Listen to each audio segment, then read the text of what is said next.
The Sangha with great virtues out of compassion for the sake of this assembly and all living beings.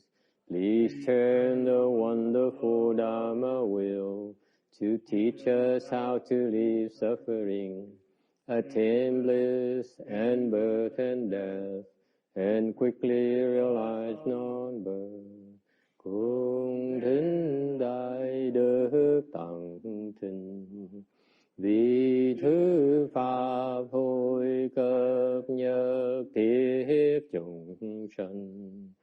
Tịnh thuyết diệu pháp luân giao đạo ngã môn, như há liêu sanh thoát tư ly khổ đạt lạc. Tập chương vô sinh. Homage to the blessed, noble, and perfectly enlightened one. Homage to the blessed, noble, and perfectly enlightened one. Namo Saranto Suchedo Ye Ola Hodi San Miao Samputo Ye. Namo Tarakta Toya Daya Alahade Tamil Tambo Da Toa. The unsurpassed, profound, subtle, and wonderful Dharma, 100,000 million aeons is difficult to encounter. Now that I've come to receive and maintain it within my sight and hearing, I vow to fathom the thus come one's true and actual meaning. Wu shang sheng sheng wei miao fa, bai jian wan jian an zao yu. 我今见闻得受持，愿解如来真实义。O Buddhas and Bodhisattvas, Venerable Six Patriarch, Venerable Shenhua, all Venerable Novice monks, and all Venerable advisors, Amitabha. 诸佛菩萨六祖师父上人，各位沙弥，各位上居士，阿弥陀佛。Chư Phật Bồ Tát, kính thưa Lục Tổ, kính thưa Hòa Thượng Điền Hóa, quý thầy và quý vị thiện tri thức, A Di Đà Phật. All right.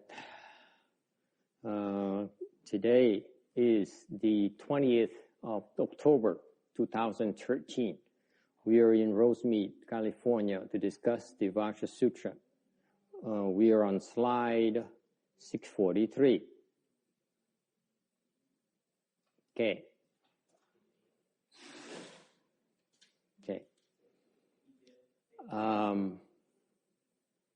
Today is also the Dharma assembly for One Yin. I think we have 2 Dharma assemblies per year. And today happened to be the day of One Yin's leaving home celebration.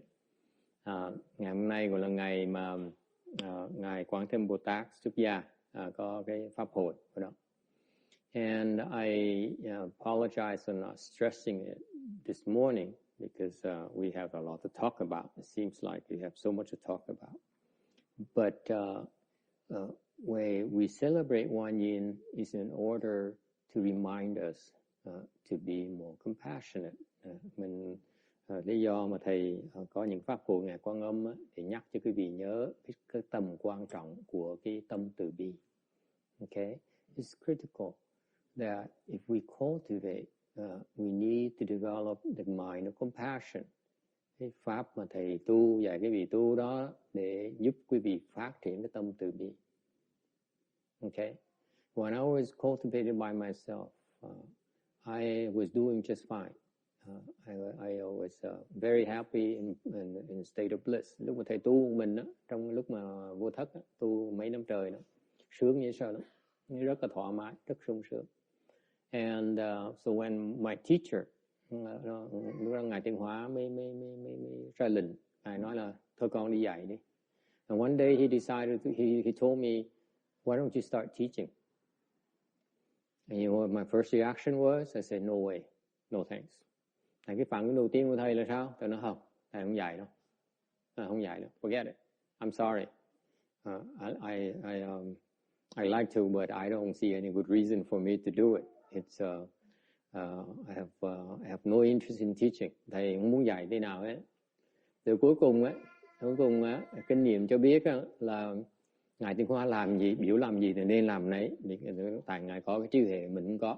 Then experience told me that whatever my teacher told me is for a good reason. I better listen to him. And every single thing he told me was always for my benefit. Tất cả những cái gì mà Ngài Tiến Hóa dạy thầy đều là có lợi cho thầy.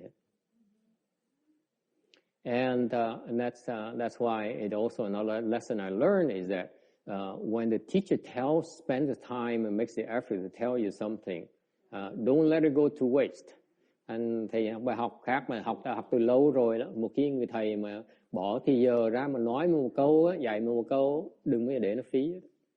Because if you don't listen, next time around he's not as very willing to teach you anymore.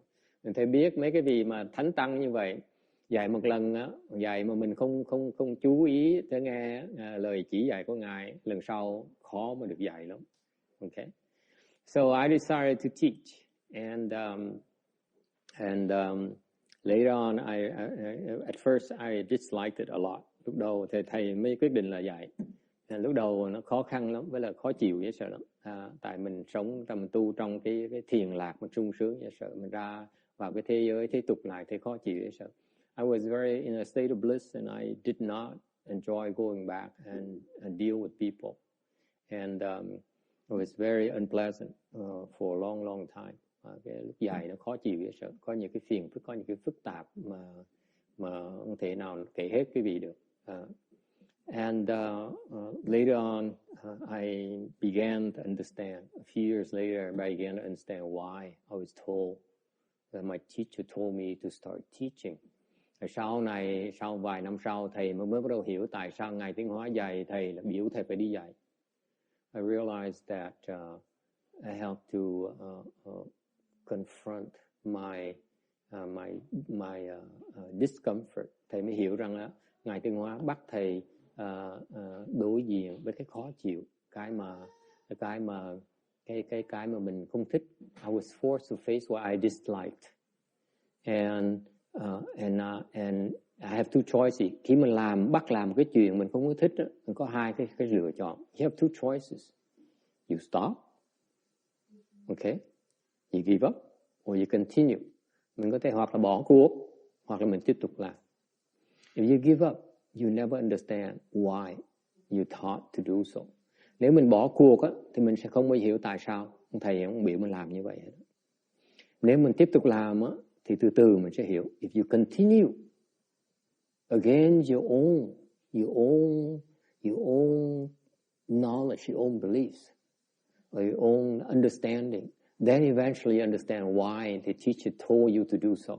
Từ từ sẽ hiểu tại sao ông thầy. Sau này thầy mới hiểu được là tại vì nhờ dạy như vậy thầy mới thấy cái sự khó chịu. Mình thấy cái tâm thầy nói là trước giờ mình sống một cách đơn giản, bây giờ đủ thứ trùng bẹt. I had a very simple life. And when I started teaching, I had to get a computer, I had to get a projector, I had to get a place. Trước không có gì hết, không cần gì hết. Bây giờ bộ nhiên cần có cái máy điện toán, cần có cái máy để thổi hình lên, rồi phải soạn bài, xong phải đọc kinh, rồi đủ thứ hết. And I have to do all kinds of things I didn't have to do. Okay, and then the people you teach are very hard. I don't know. I'm sure you're excluded, but most other people, you tell them something, they disagree right away. They don't listen. Học trò thì dạy nó không nghe lời. So it's very annoying. And I later realized that one day I realized that I really lack something. Sau này thầy bỗng nhiên thức tỉnh là thầy mới hiểu mình thiếu một cái rõ ràng như sợ mà tại sao mỗi tuần mình dạy mình khó chịu. Every week I felt I disliked it, but I didn't like it. I didn't quite dislike it. I didn't like it that much. And then later on I understand why I disliked it. I didn't like it Because I lack compassion. Từ từ thầy mới hiểu tại sao thầy khó chịu. Tại mình thiếu cái lòng từ bi. Okay? You know, let me share you something. There's nothing uglier than being right and acting on being right. Thầy nói cái vị nghe nè, cái mà nó xấu, cái thiếu cái đẹp đẽ, thiếu cái nhã nhặn là mình biết mình đúng và mình làm theo cái đúng của mình. There's nothing uglier than that. You know so much you're right and you act upon it. I call that ugliness. Thầy gọi cái đó là cái xấu. Tại sao vậy? Why is it?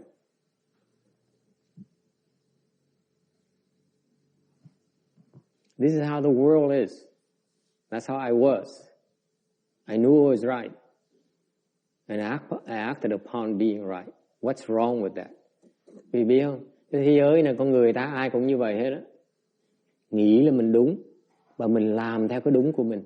Yes, Mr. Texas. There's no give and take, and you're completely disregarding the feelings and opinions of others. You're disregarding others totally.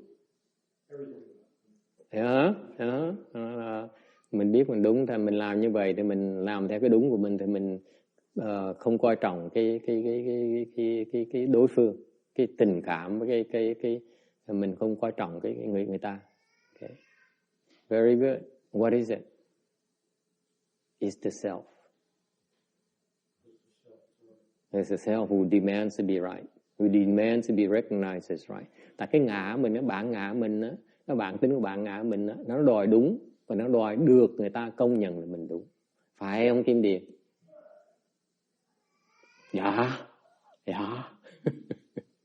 There's nothing uglier than the self.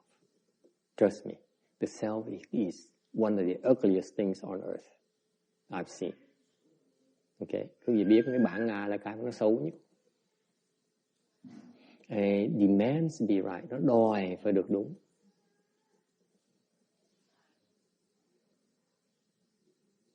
Có ai như vậy không? Only for yin races. Cái bạn cái đó là cái mà cái đó mà khiến người ta mất cái thiện cảm của mình. This is what makes people dislike you because your ego. You're always right. Khi nào mình cũng đúng hết đó. Không gì xấu hơn cái đó. It's nothing more unpleasant than that. Okay?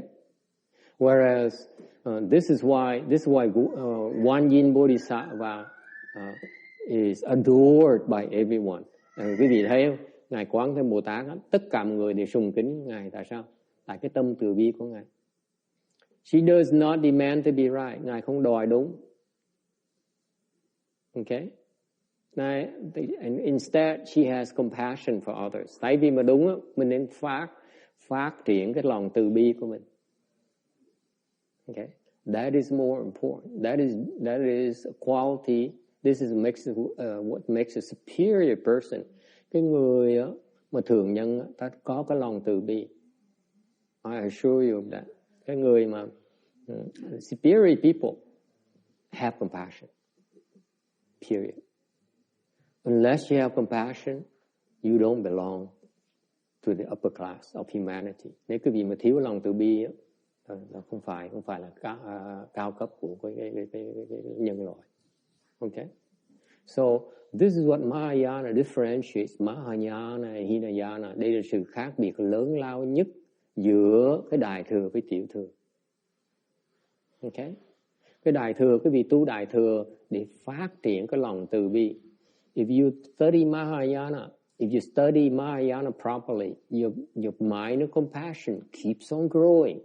Tu một đúng pháp đại thừa, tự động cái tâm đại từ bi mình càng ngày nó càng phát triển.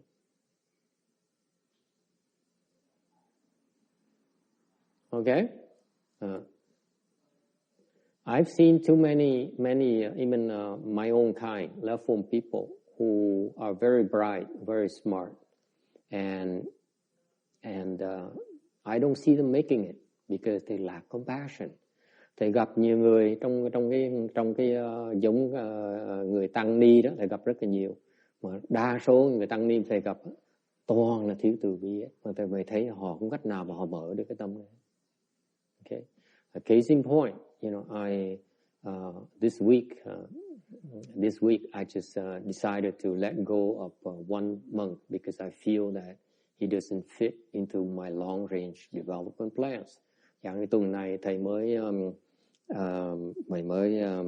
đổi một cái vị thầy, tại vì ông thầy này không hợp cái chương trình phát triển tăng đoàn của thầy, because he has no compassion whatsoever. I tried to explain to him.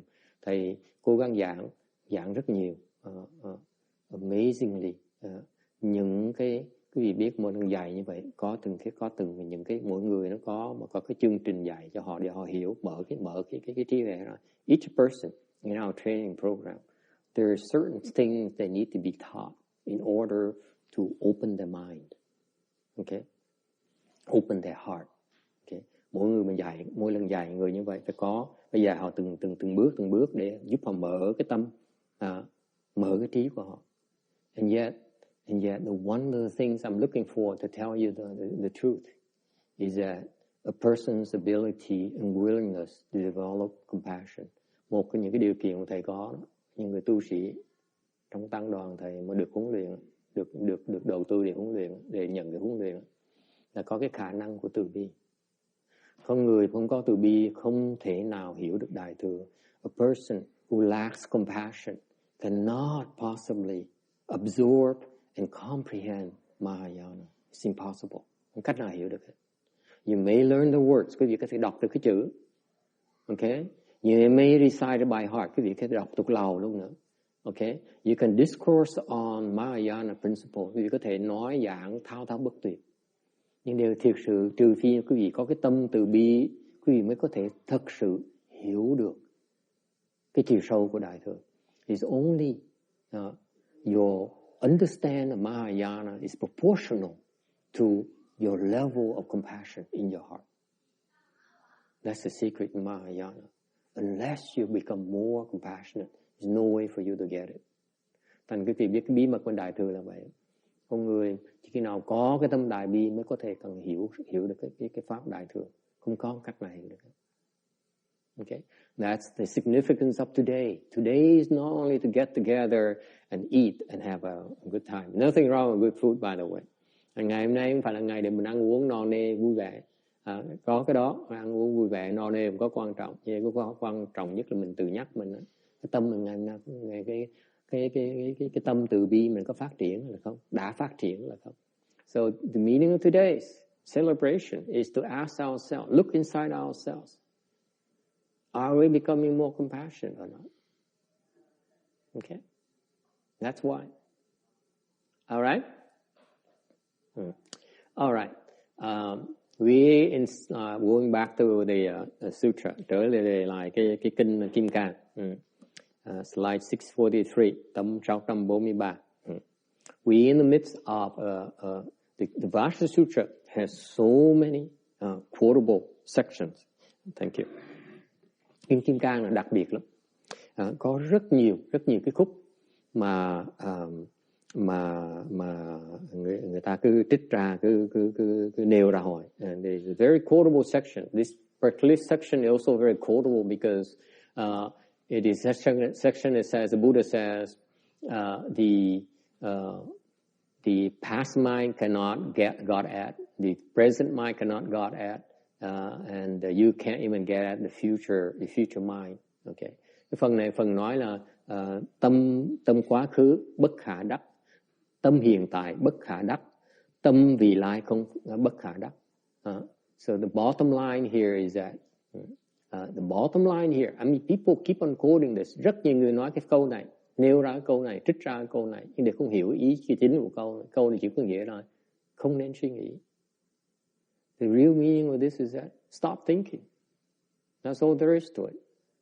You think, see, we like to sit there and daydream about the past and the future. Quý vị nghĩ cho coi, mình chuyên môn mỗi ngày mà tới sở là thầy chắc chắn rất nhiều người ngồi đó mà mơ mộng về quá khứ, về tương lai, right? Đúng không? That's what people do. That's what I used to do.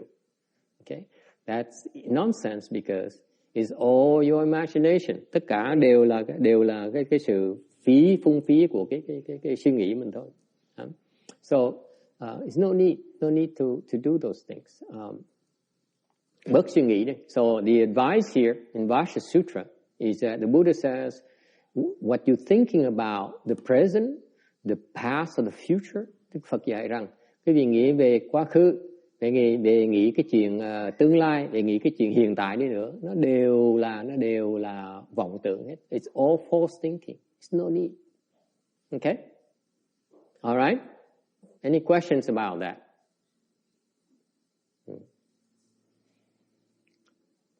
Thành ra bên Thiền tông ta nói là đừng suy nghĩ. That's why in the Chan school we teach our students don't think. Easier said than done. Dễ nói hơn là làm. So there's an anecdote in slide 643. Tấm 643 này kể một cái câu chuyện giữa Mã Tổ và Thạch Đầu và đệ tử của Mã Tổ. In the 8th century, trong thế kỷ thứ 8, in China, Trung Quốc, ở Trung Quốc, thì lúc đó là cái thiền tông của người Hoa nó bắt đầu phát triển. That's when the Chinese Chan school started blossoming. You see, Ma Zu and Shu Tou are the two main teachers that later developed that fathered a lot of these big names later on. Sau cái thời ngài Lục Tổ đi thì cái ngài thiền sư Mã Tổ với Thạch Đầu đó là hai người thầy rất là quan trọng trong cái lịch sử của thiền tông Trung Quốc. So you see the two big name teachers in the Chan school are Ma Zu and Shu Tou. Okay, and so because Ma Zu, tại sao? Tại vì Mã Tổ là vị thầy của những cái tổ của dòng Quý Ngưỡng và dòng Lâm Tế. Because Ma Zu was the teacher of the founders of the Wei Yang school of my lineage and the Lin Chi school, also my lineage. Okay, and then Shu Tou is the teachers of the later founders of Phá Yin, Yun Mẫn and Xảo Tung. Rồi bên ngài Thạch Đầu đó là làm thầy cho những vị tổ sư của ba cái nhà thiền tông là Hoa Nghiêm, Tào Động và Duyên Mẫn, Vân Môn. Okay, so these two teachers are like the big names.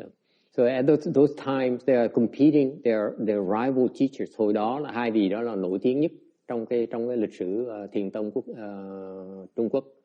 And one of Ma Zu's disciples went over to visit Chan Master Shu Tou. Thì một đệ tử của ngài Mã Tổ đi qua viếng thăm ngài Thạch Đầu. Okay, and Shu Tou, Chan Master, asked, "Where did you come from?" Thì ngài Thạch Đầu thiền sư mới hỏi là, thầy ở đâu đến, từ đâu đến? And this is what the monks are supposed to. This is a formal greetings of most monks. Thường mấy cái vị sư gặp nhau, ta hỏi như vậy đó, thầy từ đâu đến? Okay, and so the monk says, "I'm from Giang Tây. I'm from Jiangxi." That's Ma Zu was known to be teaching at Jiangxi. Everyone who wanted to learn about Chan would go to Jiangxi to learn from Ma Zu. Hồi đó mọi người muốn học thiền đó thì tới về Giang Tây để mà học với ngài Mã Tổ. Ngài Tổ đó là cái trung tâm huấn luyện của ngài. So Shu Tou says, "So you are in Ma Zu, huh?" Ngài Thạch Đầu Thiền sư mới hỏi vậy là thầy phải là học trò của Mã Tổ. Ông sư hỏi đúng, yes. The monks replied. So point to a pile of wood, Shuto asked, does he look like that? Thì ngài Thạch Đầu mới gặp học trò của Mã Tổ một cái là chọt ngay lập tức. When he saw Mã Tổ saw Shuto's disciple, he couldn't help himself. Let's see where this guy. How good is this guy? So he says, he asked him, he gave him a test, and thử ông này cái chỉ vào một cái đống củi đó, ông có giống như đống củi này không? The monk was speechless. He didn't know what to say, so he came back and reported it to his teacher. Ông thầy ông nghẹn họng luôn, ông phải lật đật chạy về hỏi thầy cái chuyện xảy ra như vậy. Thì Mã Tổ mới hỏi. So when Mã Tổ asked, was wood pile very big? Mã Tổ hỏi cái đống củi nó lớn không? The monk says very. So Mã Tổ said, then you're very strong. Ông sư nói là rất là lớn. Thì ông Mã Tổ trả lời như vậy là ông rất là mạnh, con rất là mạnh. The monk says, what do you mean? Ý sư phụ là sao? Mã Tổ says, it takes a strong man to bring back such a pile of wood. Nói là Ngã Tổ mới nói là con phải mạnh lắm mới đem cái đống củi nó từ xa mà trở về lại đây. Okay? So,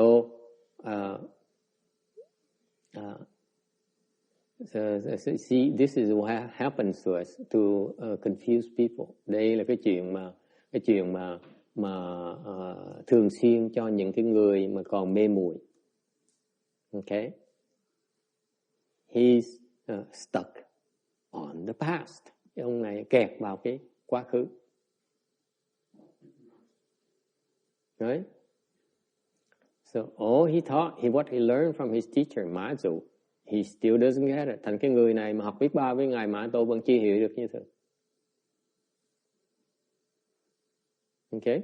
Yeah. Any questions? Ai thắc mắc gì không? And this is, by the way, the nature of the Chan teaching. Quý vị biết không? Mấy vị thiền sư tới dạy học trò như vậy đó. Ta dạy một cái câu ngắn này thôi. Okay? The teaching is very short interchanges like this. Okay? Questions? Okay, everyone is asleep. Yes? Got it, huh? Is that simple, huh? All right. Moving on. I prepared this last week and no one appreciates it. Tôi tuần trước mới nghĩ ra chuyện này thì nhưng đều không ai thích cái chuyện này.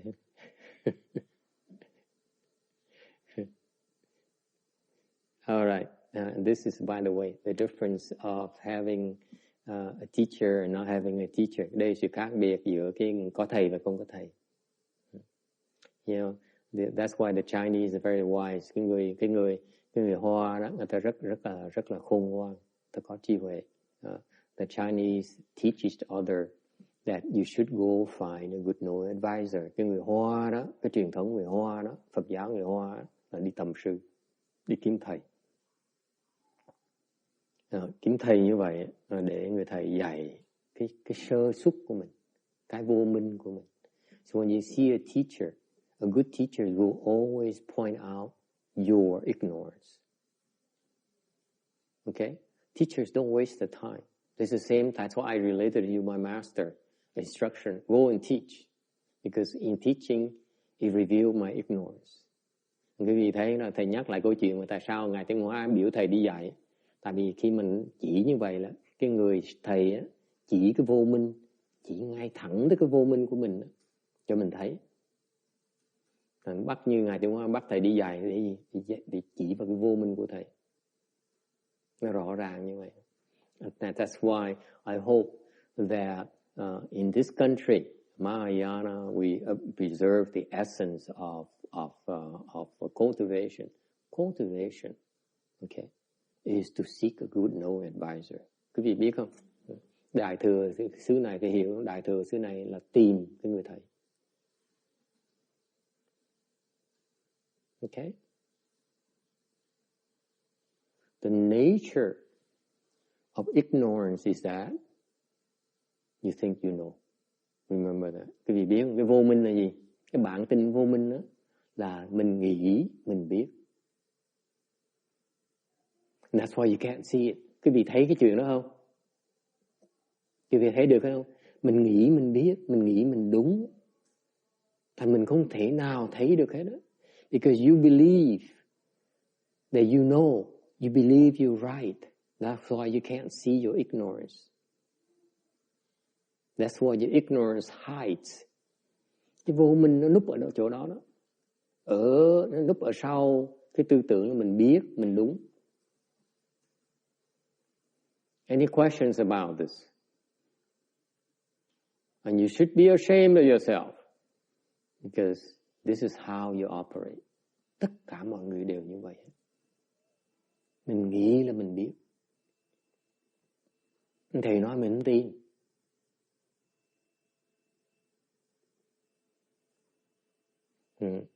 Anh just thầy kể cái vị nghe mà thầy tiếc dễ sợ.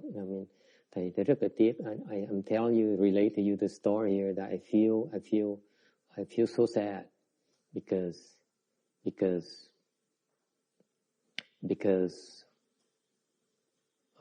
for a while I tried to show this monk here how ignorant he is, and he refuses to believe.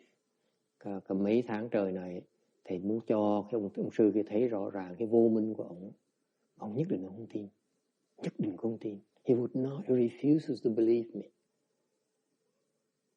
It's fascinating to me. It goes to prove to you that the nature of ignorance is very scary. You will not listen.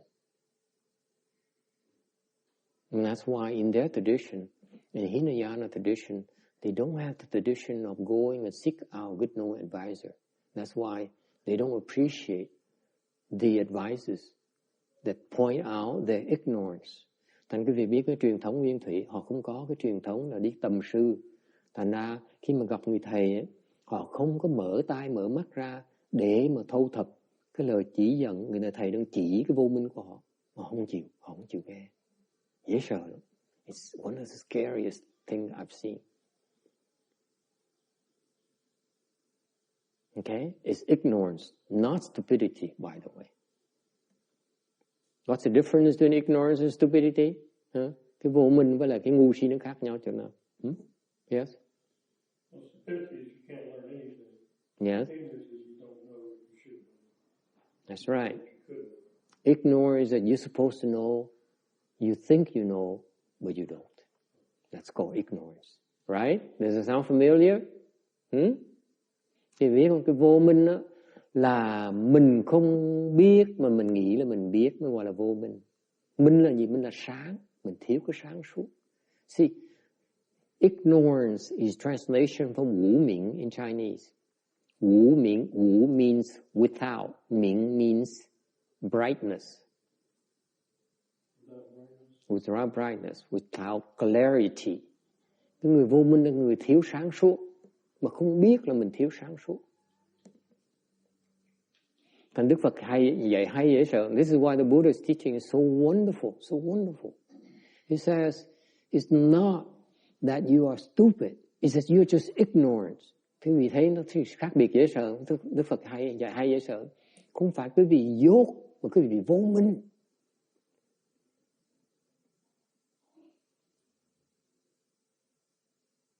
Okay? And that's the nature of confusion. Quý vị biết cái đó là cái sự mê muội đó. Any questions?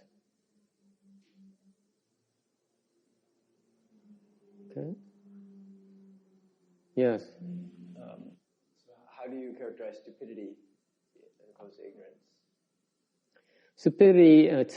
Stupidity is I think it's too strong of a word. Okay, it has a very negative connotation, very derogative connotation. First of all, so it's not good use of the term. Agree or disagree? It's very strong, very emotional. I agree. It has emotions in it, which I don't like. Okay, and number two is that the meaning to me, you stupid, is because you are unable to absorb. You are unable to understand. Ignorance that you can understand, but you refuse to understand. There's a difference. Quý vị biết sự khác biệt giữa cái ngu si với vô minh là sao? Okay. Cái ngu si là cái người đặt,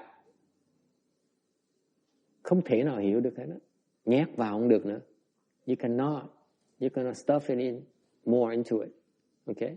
Whereas ignorance is that you are able to understand, but you refuse to understand. Cái vô minh nó nguy hiểm hơn nhiều. Tại sao? Tại vì mình có thể hiểu được mà mình nhất định không chịu hiểu. Mình không chịu. Which one is worse? Cái nào tệ hơn? Which one is worse? Raise your hand. Which one is worse? Cái nào nó tệ hơn? Which one do you prefer? The San Diego people say stupid. He prefers to be stupid. Ngu si tệ hơn. Two of them. Yes? Miss Mexico. No? What do you prefer? What do you think is worse? Stupid or ignorant? Ignorant. Ignorant. Đó là vô minh. Yes? Hai cái xài không được hết. Hai cái xài không được hết. Bộ Dinh say I don't want either. But you're one of the two. Sự thật là mình là một trong hai cái. You see, Go Yin is she's unrealistic. Cái bà này tội dễ sợ. Bà không hiểu gì hết đó. Con người mình á, mình bay mình bị kẹt một hai cái đó. I may tell you, each one of us is stuck in one of the two. Trust me. Tất cả mọi người đều kẹt một trong hai cái. I know it's not flattering. Thầy biết thầy nói là xúc phạm quý vị dễ sợ lắm. Nhưng sự thật là vậy đó. Quý vị đang kẹt một trong hai. You stuck in one of the two. Don't look at me like that. Especially you women. Đừng có nhìn mặt thầy như vậy. Nhất mấy người phụ nữ cái này. Yes? We are stuck in one of the two states. Tất cả mọi người đều bị kẹt một trong hai. Yes? So, some people prefer stupid. People feel stupid is bad, and some people feel ignorant is bad. What do you think, monks? Which one is worse to you? He has to think. You see, this guy has to think constantly. Ông này chuyên môn suy nghĩ. Hiền trì, con nghĩ sao? Cái nào tệ hơn? See, he's thinking again. Yes. Vô minh thầy. Vô minh. Okay. Cái vô minh ngu si cái nào tệ hơn? Ngu si tệ hơn. I said stupid. Yeah? Okay, let's have a show of hands. Who says stupid is worse? Raise your hands. 1, 2, 3, 4, 5. Okay? Who says ignorance is worse? 1, 2, 3, 4. See? Stupid has it. 5. Mọi người không giơ tay. Hả? Hai cái tệ hết. Hai cái giơ tay 2 lần. The worst one. The worst one is ignorant. Cái vô minh nó nguy hiểm hơn. Tại sao như vậy? Why? Because you know, if I know that I'm an ignorant, I refuse to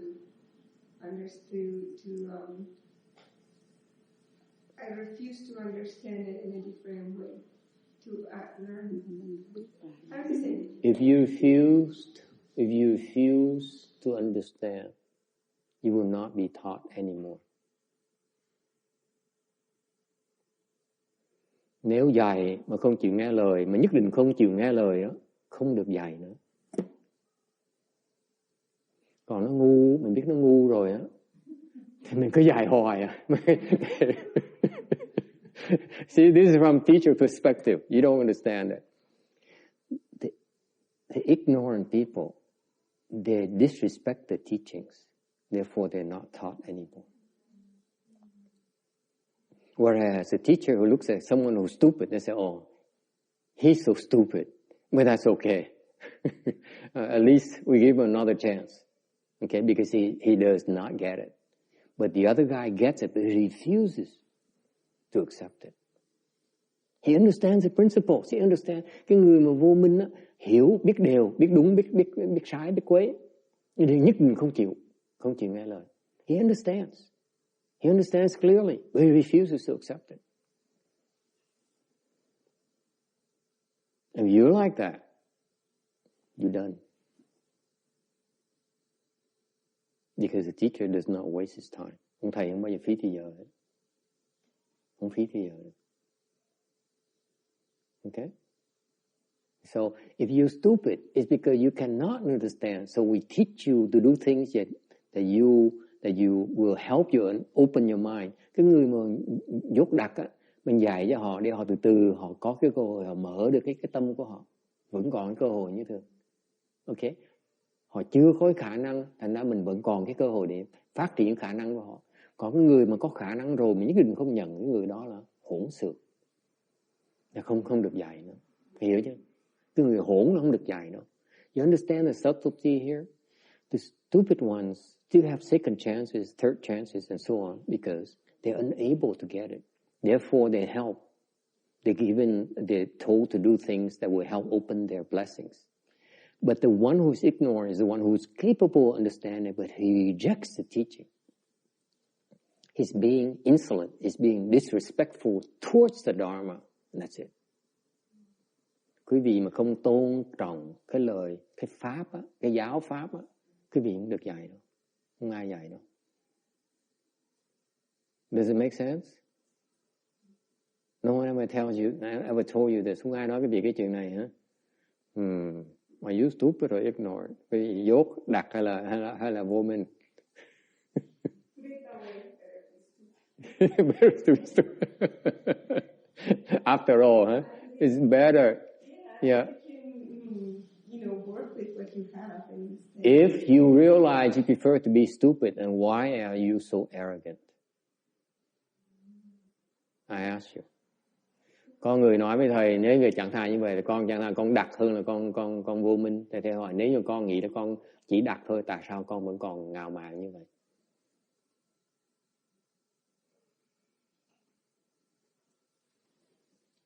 Yes? Never mind. I think we should move on because enough is enough. 644. Tiếp tục. Subhuti, what do you think? If someone filled the 3,000 great thousand worlds with the 7 precious gems and gave them as a gift, would that person, for that reason, obtain many blessings? So it is, well honored one. That person would, for that reason, obtain very many blessings. Subhuti, if the blessings in virtue are real, the Tathagata would have spoken of obtaining many blessings. It is because blessings in virtue do not exist that the Tathagata has spoken of obtaining many blessings.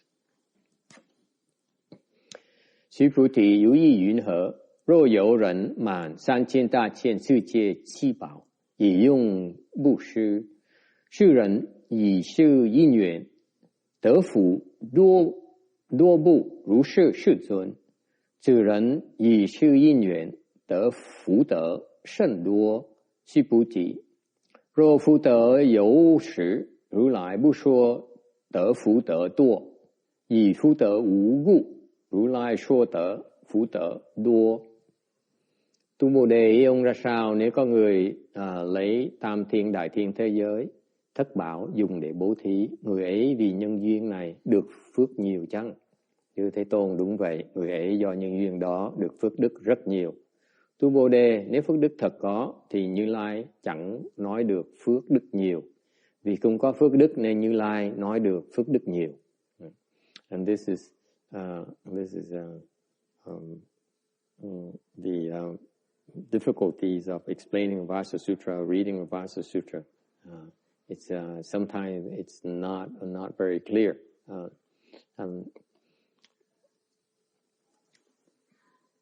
And this section here, the Buddha elaborates on the conditioned dharmas. Cái phần này phần Đức Phật giảng về cái nhân duyên, cái duyên khởi. Very important concept in Buddhism. Đây là một cái quan niệm quan trọng trong cái Phật giáo là cái lý thuyết duyên khởi, arisal by conditions. That is in Mahayana, trên cái Đại Thừa đó, the first thing we teach you is to practice giving. Bên Đại Thừa, cái việc đầu tiên mà quý vị được dạy là bố thí. Why? Because when you practice giving, you generate blessings for yourself. Tại sao phải bố thí? Bố thí là tạo công đức, tạo phước đức. Để có phước đức mới hiểu được. Okay. If you have the blessings, then you're able to understand and cultivate Mahayana. Có phước đức mới học và tu Đại Thừa được. Okay? So when you go to Chinese temple, the first thing they teach you to do is work. Okay? Thành ra quý vị vào một cái chùa người Hoa đó, thì quý vị, việc đầu tiên là quý vị được đó, là người ta khuyên quý vị làm công quả. Okay? Because it creates blessings for you. Làm công quả như vậy tạo phước cho mình. Có phước như vậy thì mình mới đủ cái phước, đủ cái sức để mà hiểu được, tu học được cái pháp. If you have the blessings, enough blessings, that's when you're able to study and cultivate the Mahayana. Okay? So nowadays when you go to a temple, the people are reluctant to teach you about giving. Bây giờ vào chùa ít người mà thời đại này ít người mà dạy về cái bố thí, even in Chinese temples anymore. Ngay trong hiện đạo cũng không có nữa. Okay. And it's unfortunate because unless you have the blessings, you will not be able to practice or understand Mahayana. Rất tiếc là tại vì quý vị phải cần cái phước mới tu được. And this is a typical example of the Hinayana approach. Đây là nhất là quý vị để ý mấy cái bên cái người Nguyên Thủy đó. Just like this monk here from a Hinayana tradition, we told him that I told him to contribute and work. He wasn't interested. Hạng như cái ông thầy này từ Nguyên Thủy tới mà cái dòng Nguyên Thủy, thầy khuyên ông là nên làm việc, không thích làm việc. Okay. Tại vì cái Nguyên Thủy họ không có chú trọng họ không dạy cái đó nó không tròn. And I told my novice monks that this is a drawback in that training because they don't quite understand and they don't quite give them a proper foundation. Bất cứ cái pháp tu nào nó đều phải cần chú trọng cái phước báu. Quý vị phải tạo phước báu mới có thể tu được. In any kind of practice, you need to have the blessings to practice. Okay? So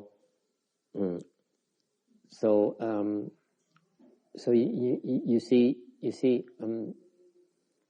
you cannot have blessings unless you practice. Quý vị biết không? Mình không thể nào tạo phước được trừ phi mình bố thí. Like last night, tối hôm qua đó, we have a mantra recitation session. Tối hôm qua, chùa 8 giờ tối có một cái lớp là tụng chú. Thầy bắt đầu dạy luyện mật tông trong một cái nhóm nhỏ thôi. And I started teaching the tantra thing.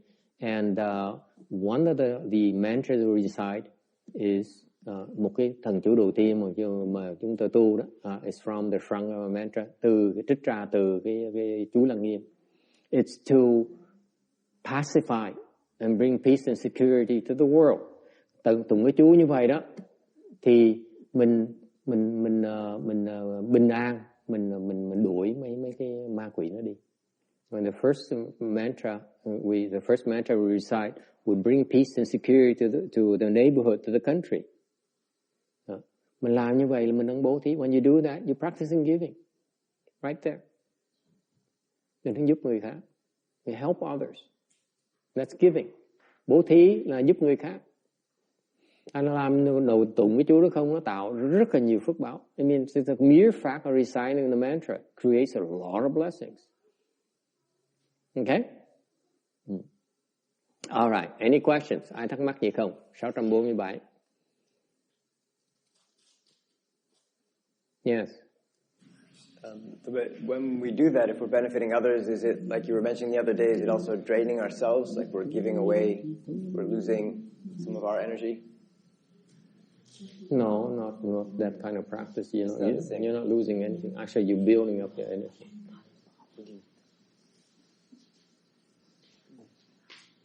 Okay. All right, 648. 648.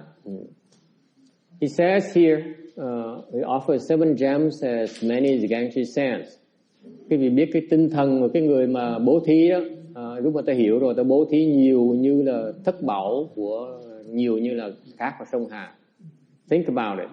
When I read this part of Vajra Sutra, I said, is that possible? Khi mà thầy đọc tới cái phần này, thầy nói, làm sao ai mà giàu đến độ mà có nhiều thất bảo nhiều như cát sông Hà được? Is it possible? I couldn't believe it. Lúc đó thầy đọc thấy nó hơi khó tin một tí. Làm sao mà ai giàu đến độ mà cát sông Hà còn giàu như vậy còn bố thí làm gì nữa? If you're that rich, why do you continue to give? What for? Quý vị nghĩ lại như coi. Shana, if you're that rich, you have the 7 gems, the gold, the silver, as many as the Ganges sands. You're that rich. Why would you continue to give? Tại sao quý vị phải tiếp tục cho làm cái gì? Bố thí làm cái gì? Didn't make sense to me. Does it make sense to you, Tex? Never thought about it, huh? No, it makes sense, but I can't explain why it makes sense. Huh? Tại sao? Why? Doesn't it bother you? What kind of nonsense is this? You're so rich that you can take as many gold, as much gold you want. Cái gì cứ nghĩ lại cho coi, mình giàu đến độ mình muốn bao nhiêu vàng cũng được hết á. Còn cho làm gì? Why would you give? Why would you want to give? Yeah? Why would you want to give? Why not? Why would you?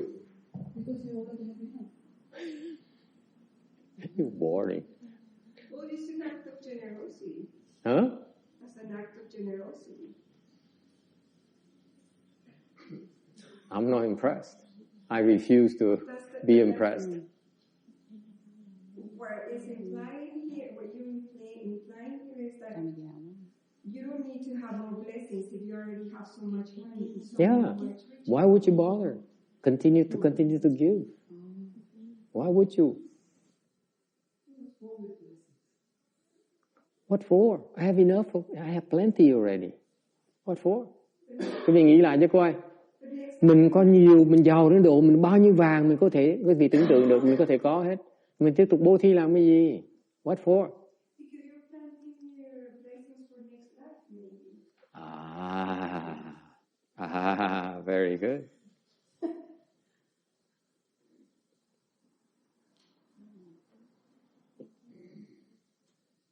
Bố thí cho đời sau. You're too short-sighted. All you can think of is right now in front of your nose. Cái gì cũng nhìn qua thiển cận, nhìn trước cái mũi mình không à. Right, Ginny? So worried about what I'm gonna do now. You forget about next lives. Next life and more next lives. Quý cứ quên cái tương lai của mình. You're so preoccupied with the present. Quý vị chỉ lo cái kiếp này thôi.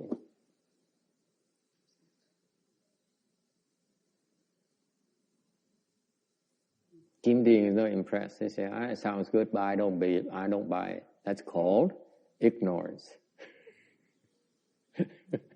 Okay? Think about it. We're so sure we want to take care of what we need, our present needs. And we sacrifice our future needs. Mình cứ lo cái nhu cầu mình ngay bây giờ thôi nè. Nó ôm vàng. I know this applies to a lot of old Vietnamese women and Chinese women. They hoard gold and money under the mattress. Mấy bà cụ là để vàng dưới giường với dưới nệm. That's what they do. Ask them. They have a lot of gold. Sometimes in pillows. Nhiều khi để trong gối nữa. Okay? What for? You're investing in future life. Ôm hay không, không lo đầu tư vào cái tương lai của mình.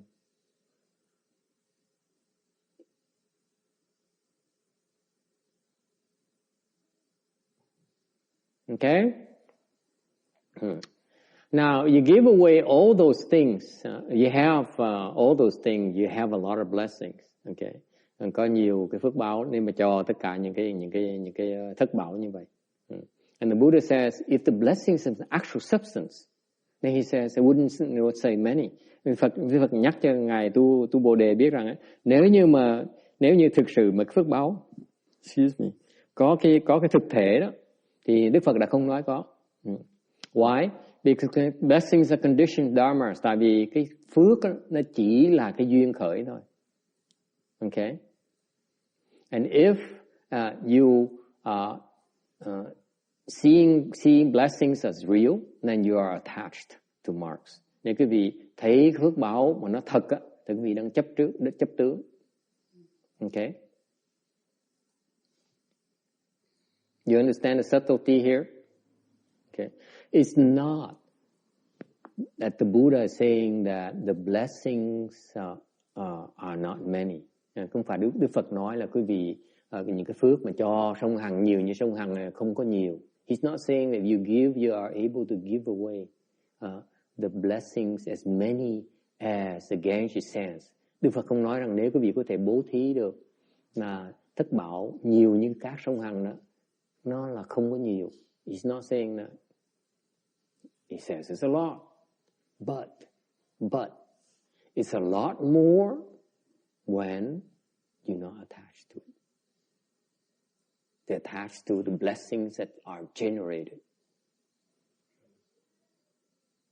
Đức Phật dạy rằng, cái chỗ phần này Đức Phật dạy rằng không phải là cho thất bảo như vậy, nhiều như sông Hằng là nhiều như vậy, không có nghĩa là không nhiều phước, rất nhiều phước. Nhưng để quý vị có thể nhiều phước hơn nữa khi mà quý vị không chấp vào những phước báo đó. In other words, give. Don't be attached to the results. Nên quý vị bố thí thì bố thí thôi, mà đừng có chấp trước vào cái kết quả cái bố thí mình. Don't be attached to the result of your giving. Then the blessings are countless. Thì lúc đó cái phước báo mình nó vô tận. Okay? Any questions about this? Yes. Which act is most blessing? Reciting mantra or giving away your money or... You asking me? Yeah. The answer is definitely money. Câu hỏi là tụng thần chú hay là cúng dường thất bảo, cái nào nó cúng dường tiền, cái nào nó nhiều phước hơn? Thầy nói hỏi thầy hả? Thầy trả lời tiền. Why are you laughing?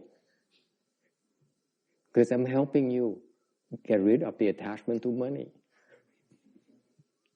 I take on your attachment. Thầy trả lời là thầy giúp quý vị biết chấp trước về tiền bằng cách chấp trước về tiền dùng quý vị. Kim Điền is trying to figure it out. Yes. Yes. I think when a person starts to understand to get rid of certain level of attachment, it actually helps, because if you're attached, you actually will make more. And You make more. Really That's go, right. That's right. People sense the energy that I don't feel the greed, so they feel more comfortable to help me. Ah, excellent. Oh, you become a good saleswoman. You becoming dangerous. Exactly. You are dangerous now. I'm not teaching you anymore. I'm afraid of you. I wasn't afraid of you back then. Cái cô này cô dễ sợ lắm. Cô là cô chuyên môn đi bán. Hai bàn tay trắng mà thuyết phục người ta buôn bán gì cũng được hết. She's a very good salesman, by the way. She first came. How long ago? A year ago, right? Right? A year and a half ago. Yeah. A year and 3 months, maybe. Nhưng năm 3 tháng. Cô này ngày cô bán rồi, đã không hai bàn tay trắng mà xây dựng tự lập, giỏi lắm, không cần nhờ bà ai hết, cái gì bán cũng được hết. Okay, You used to be good. You were a good salesman because you don't give up. You like a dog, dopamine. Press it. Are you gonna sign a contract? Giống như con chó vậy. Nó cắn một cái rồi không bao giờ nó nhả hết đó. Chừng nào mà ký hợp đồng rồi mới nhả.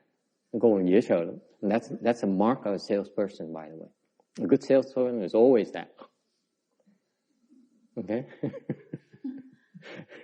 And you were good. But it's not as effective. Now you understand. It's better to make them give willingly, sign a contract willingly, because they will keep on signing more contracts, refer you more customers. All right? So it's the lack of the lack. You increase the comfort level instead of putting them under pressure. That's when they sign a contract willingly. You didn't get that, did you? Oh my God! Now I. Yes. But then when I tried to explain what I learned to somebody who's having a family or have kids, they think you nonsense. It's nonsense because, like, for instance, I understand the woman try to get the gold under the mattress because they are worried about their children to send it to school. Right. Because you never know. Right. So, what is the best way to suggest for somebody who has kids?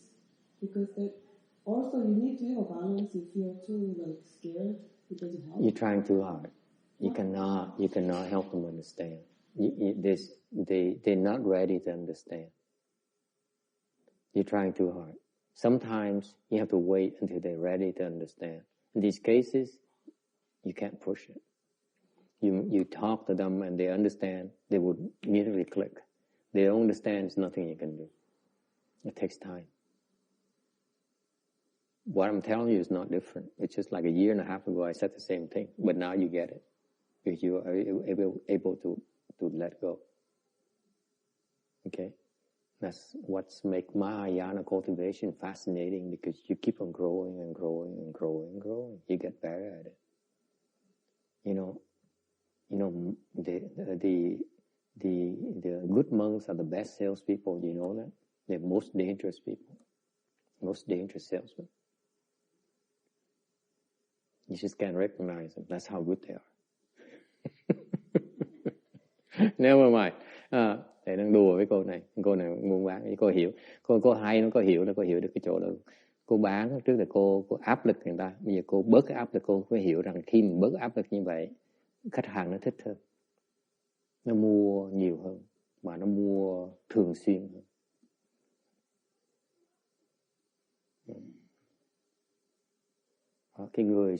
Những cái người mà mấy người mà salesman sau khi họ lớn tuổi họ mới hiểu được cái đó. Người còn trẻ ta chưa hiểu được cái đó. Lớn tuổi mới xả được. Yes. You said in the previous slide it explained by the fact that blessings have no substance. Yes.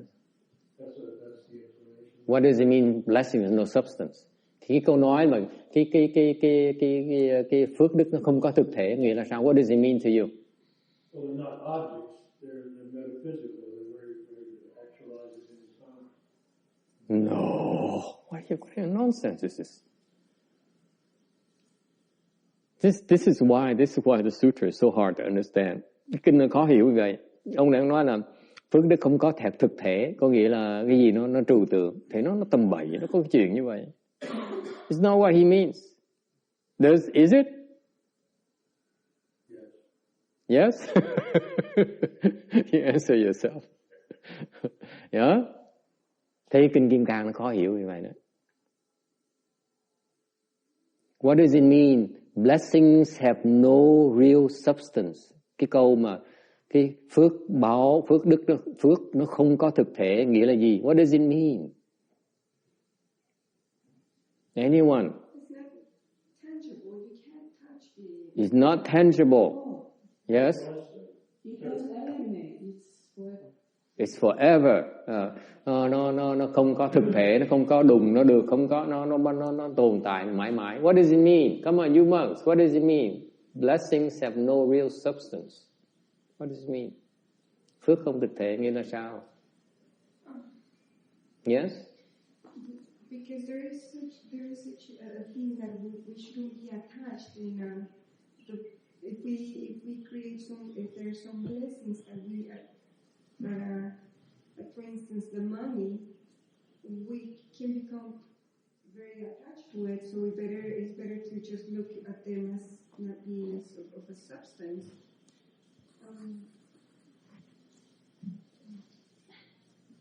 Close. Yes. Yes. Isn't it like karma? Karma has no real substance either. Karma has no real substance either. So he doesn't. Why does he bother bringing it up if the karma has no substance? Well, karma has no substance. It's still real. And the blessings have no substance. They're still real. It's still real? What do you mean? Something or no substance being real? You get the blessing sometimes. But they're not. It's not like it's a pile of gold in the garage. Oh, Yes. so I think it's like this. Substances are emptiness and emptiness is substances. Close. You're all very good. You're all very good. You're all close. You understand. You begin to understand Mahayana except for Kim Điền now. Kim Điền says, could you spell it out for me, she says. Yes. Không có thực thể thì con nghĩ nó giống như một cái nguồn năng lượng trụ tượng nào đó mà nó chứa tất cả những cái blessing của mình. Rồi khi nào hai cá nhân mà training giống nhau mà một người gặp may mắn hơn thì cái nghĩ cái đó là cái nguồn năng lượng đó nó đem cái may mắn cho cái người được blessing đó. He's right too. You're all right. You all explain it right. But to me, it's just too hard to explain to people who are not interested, who don't know or understand Mahayana. Mấy người nói đều đúng hết, dùng cái lý thuyết Đại Thừa nói đều đúng hết. Đều nói như vậy, khó mà giảng nghĩa cho người mà không hiểu Pháp Đại Thừa là gì. It's very difficult.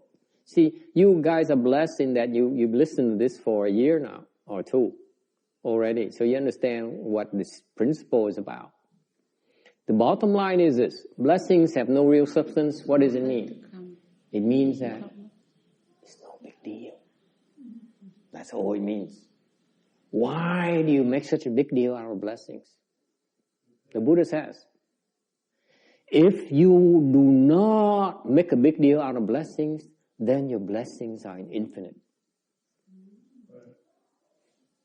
That's it.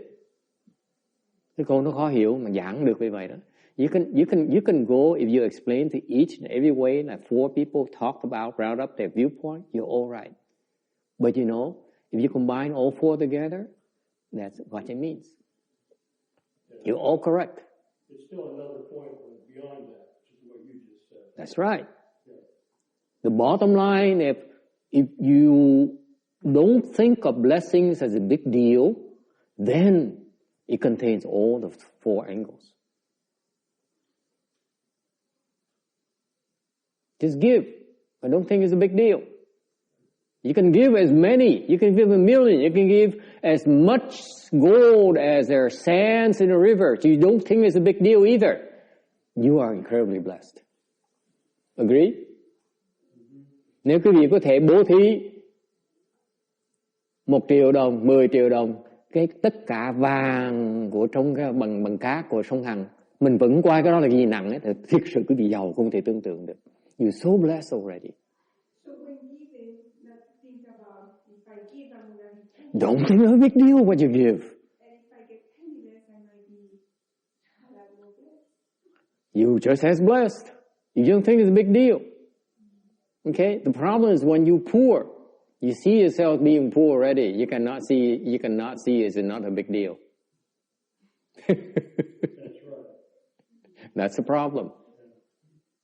Okay? Or when you're rich, when you give you think, oh, this is a lot more than that guy. Then you think it's a big deal already. See the problem with the difficulty? Cái gì thấy nó khó dễ sợ. Mình nghèo, mình cho, thì mình nói, trời ơi, tôi không có đủ để ăn mà sao mà cho được. This is what happened to Mahakasyapa. Đây là ngài Mahakayip là như vậy đó. This is what happened.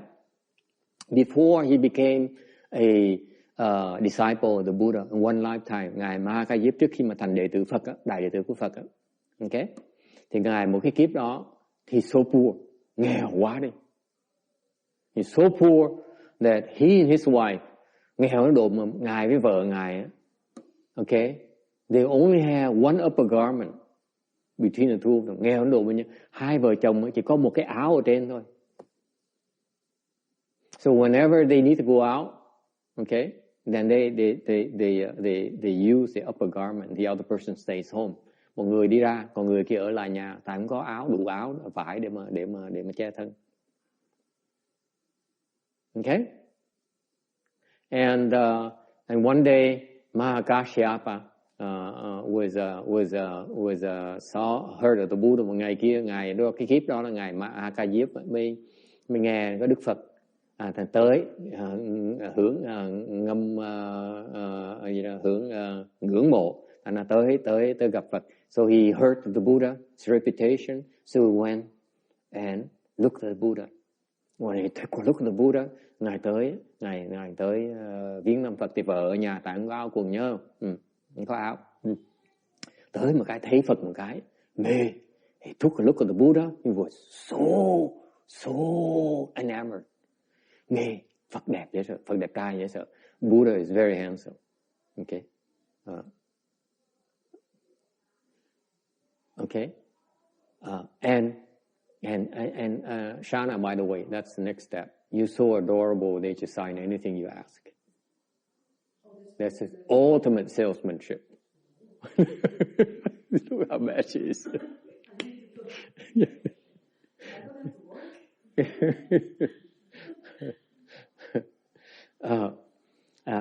So he saw the Buddha, he was so enamored, and he said, he felt like making an offering.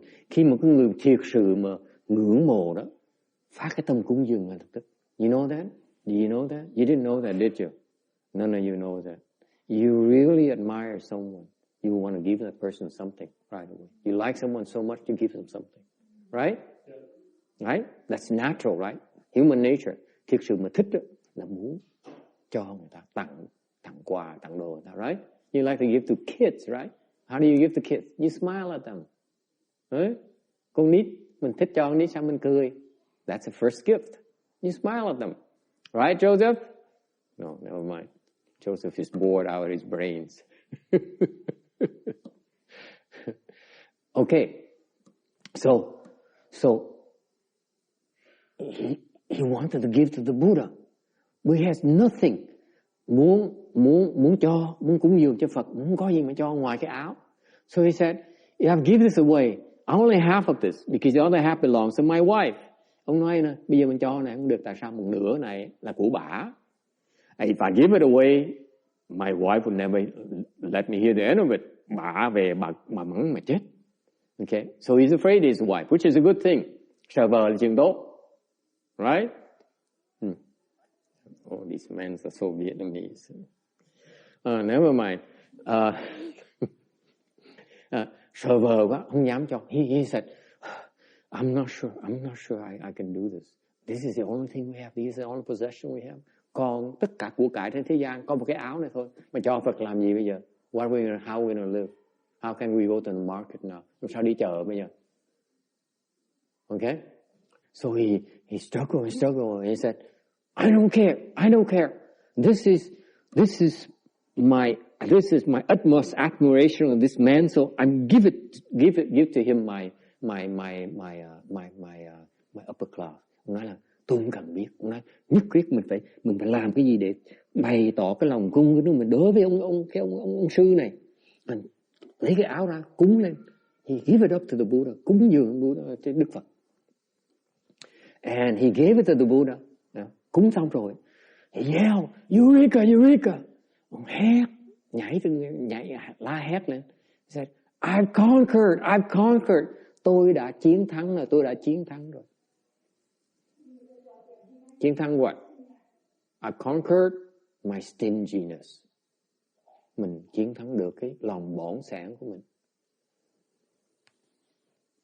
You're so happy. Sướng dễ sợ. I don't think any of you can appreciate that. No, not of you. Cái vị biết không? Cái vị không thể nào tưởng tượng cái sung sướng của người khi mà chiến thắng được như vậy. It's sheer joy, một cái sung sướng nó tuyệt vời lắm. Bởi vậy sướng quá thành la hét lên. He was so happy he had to scream. Have you experienced that? He's so happy. I've won. Biết sao? Guess what happened? The king happened to be listening to the Buddha's lecture behind a curtain. Lúc đó, ông vua đó, của nước đó, đang ngồi sau cái màn để mà lén nghe Phật giảng kinh. He heard of it. So he said, what happened to that crazy man? Ông mới hỏi tùy tùng nói là, cái ông nó điên hay sao vậy?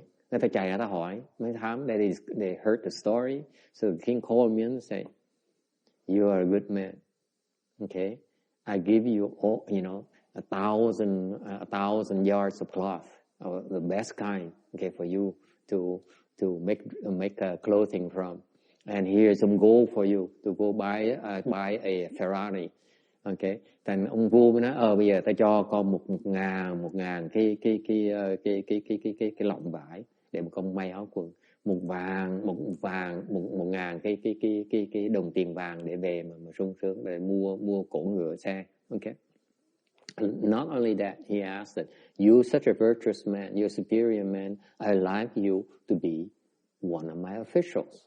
Go to my court, come to my court.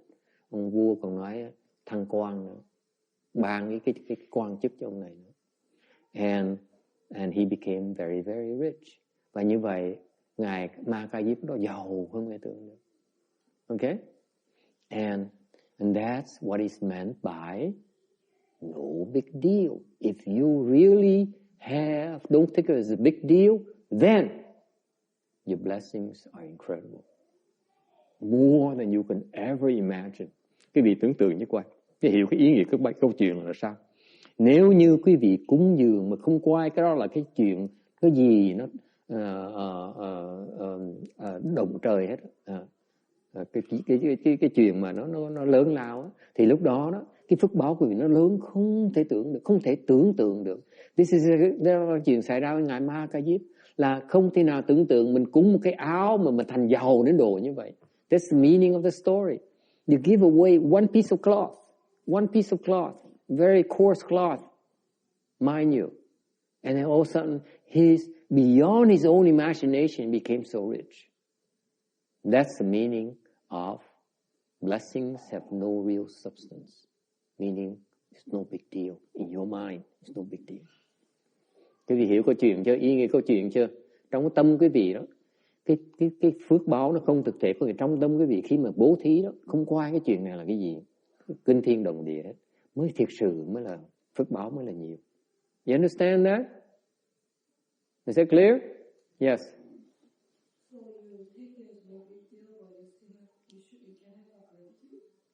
You what? Who has appreciation? When you give it to me, I have no appreciation whatsoever. So what are you talking about? Yeah?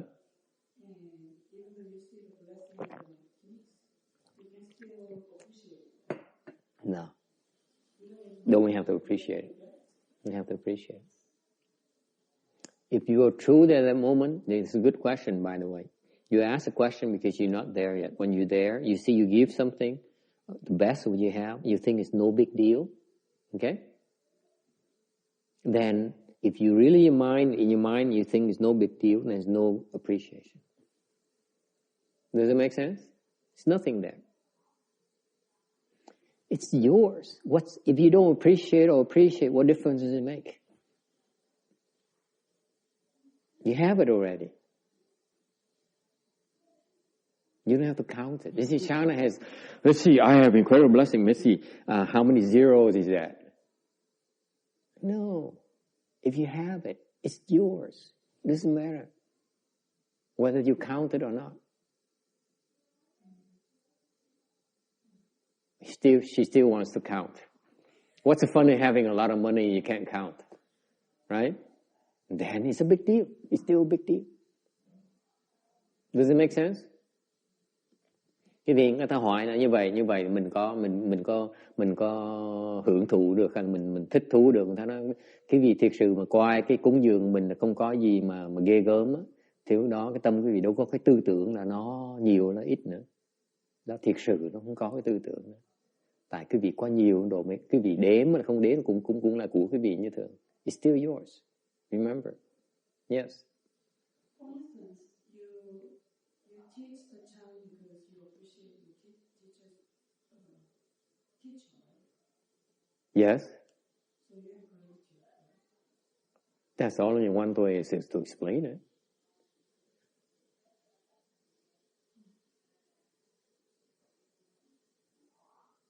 By teaching China, I get more out of China.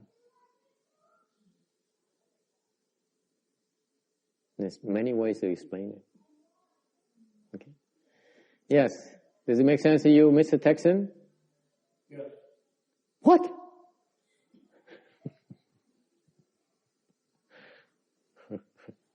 Okay. Yeah. Does it make sense to you now? You see, it's very difficult to explain the Vajra Sutra for that reason. Because most people who explain the Vajra Sutra are stuck on Mahayana concept, Mahayana wordings.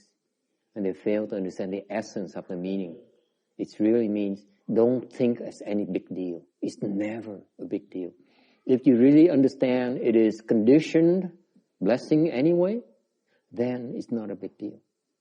Quý vị hiểu cái ý nghĩa nó không? Nếu quý vị coi nó không có gì ghê gớm, thì sự cái đó nó chỉ là duyên khởi thôi. Cái gì đâu mà ghê gớm đâu. Okay? You're free. You don't have to, Anna, you don't have to listen to this lecture after that. Say, let me go, let me, I want to ask Master for where I can go find a Buddha and go and make an offering of my upper cloth. Okay? Don't need even to do that. Okay? All right. Yes.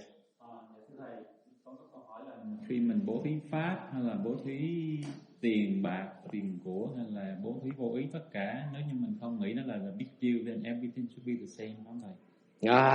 Oh my God. Yeah, this guy asked, you shouldn't ask questions like that.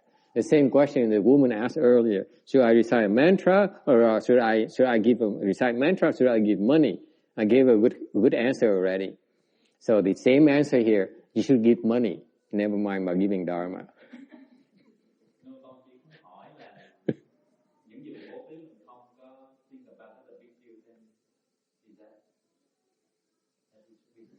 Should be the same. Absolutely the same. You understand it now. Cái người mà được dạy bố thí pháp nó quan trọng hơn tại cái người đó vẫn chưa hiểu pháp.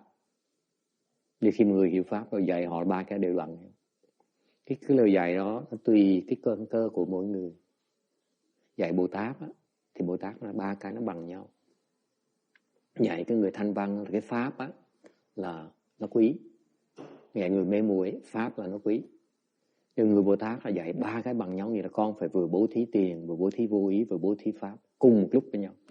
Không có cái nào trọng hơn cái nào hết. Đó là người Bồ Tát, đó là pháp Bồ Tát đó con.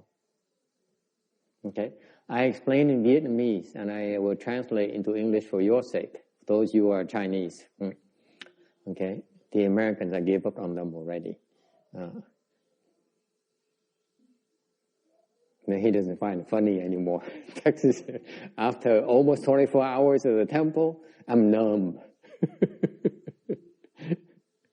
I explained to him that he has a similar question. He says, if you think it's no big deal, then should we give dharma, give fearlessness, or should we give money, wealth? Which one should we give? If they're all the same, shouldn't they be all the same? Why? What's the matter with you? I gave him an answer. I said, it's the same question as Jeannie's question. Similar question. Should she recite a mantra or give money? My answer is the same. Give money, give wealth. Give whatever is appropriate at the time. What? What kind of nonsense is this?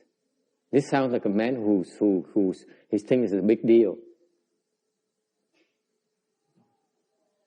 All right, at the temple you give money, okay? How about that? He's so insincere. This guy's so you can tell he doesn't mean what he's talking about. It's so, geez, it's horrible. Yeah, I know. You're so dishonest. My answer is it depends who you are. Okay? Depends your level. If you're confused, I teach you to practice giving the Dharma. If you're an Arhat, I teach you to practice giving the Dharma. Okay? But if you're a Bodhisattva, I tell you to give all three equally.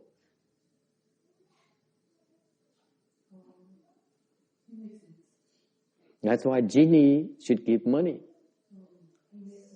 Because she's worse. So confused people like us should donate more money then, Pastor? No, I told you already. Don't give that. Yes, it's not appropriate. Because if you give that before you're ready, you cannot give it much longer. That's the problem. You want to give in a long haul. So you have to know when is a good time to give certain things. Okay? Yes. Yes. Good blessings. It's not just giving. Meditation generates a lot of blessings. A lot of blessings. That too. Okay? But again, it's no big deal, remember? It's no big deal. When it's time to meditate, meditate. When it's time to donate, donate. You do not differentiate. That's the Bodhisattva path. Okay? It's true. After all, the Dharma gift is very, very, very critical. But can you only give the Dharma alone? No, you can't. You have to give money as well. How are they going to live? How are they going to eat? Are they going to wear clothes? Okay? So you should not discriminate. That's the Mahayana way. Cuối cùng không được cái tâm không được phân biệt. Đó là cái pháp đại thừa. Okay? Anything else? Any other questions? Okay, 649. Is it clear? See, all these sutras can be reduced to one sentence. It's no big deal. Because it's no big deal, that's why the Buddha says it is incredibly blessed. That's why it's a real blessing.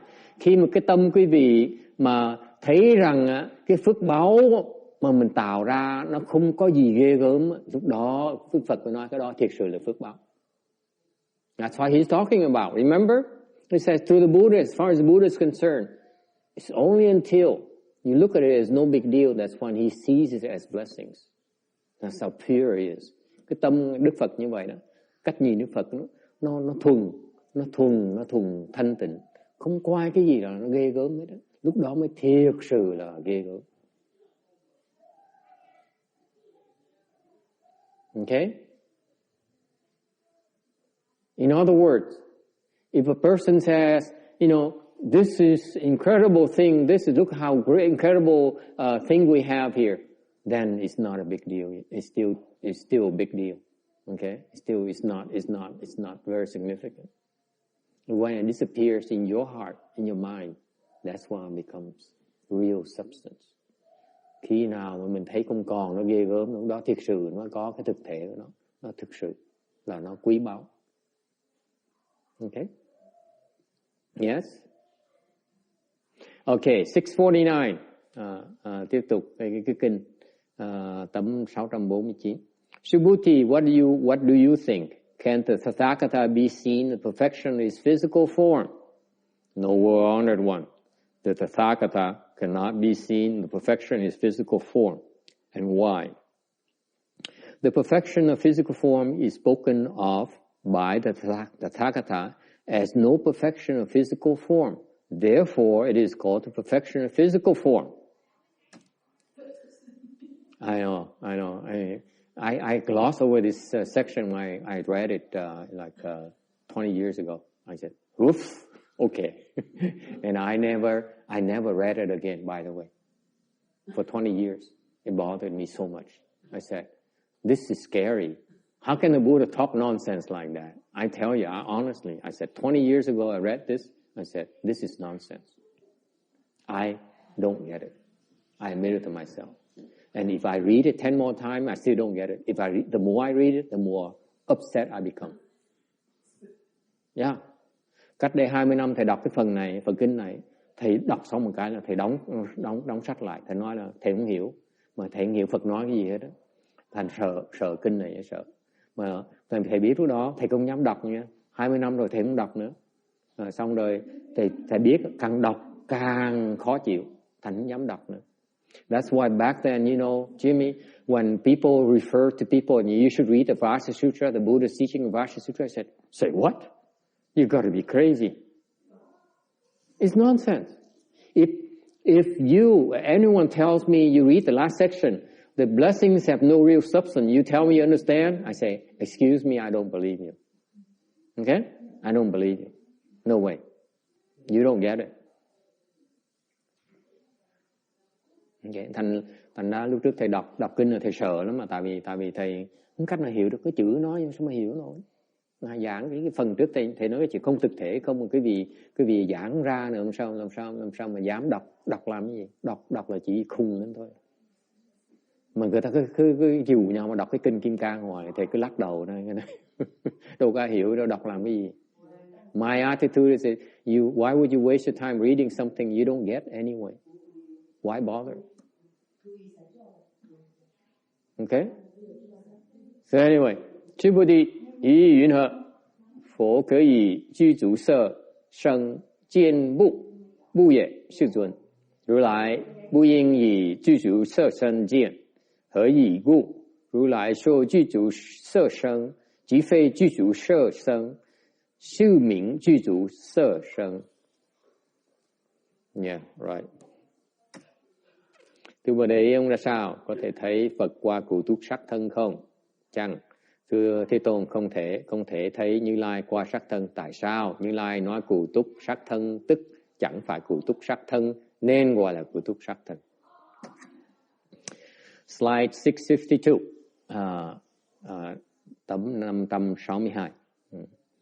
Perfect form here in the English section, the Buddha's body in the perfect form is actually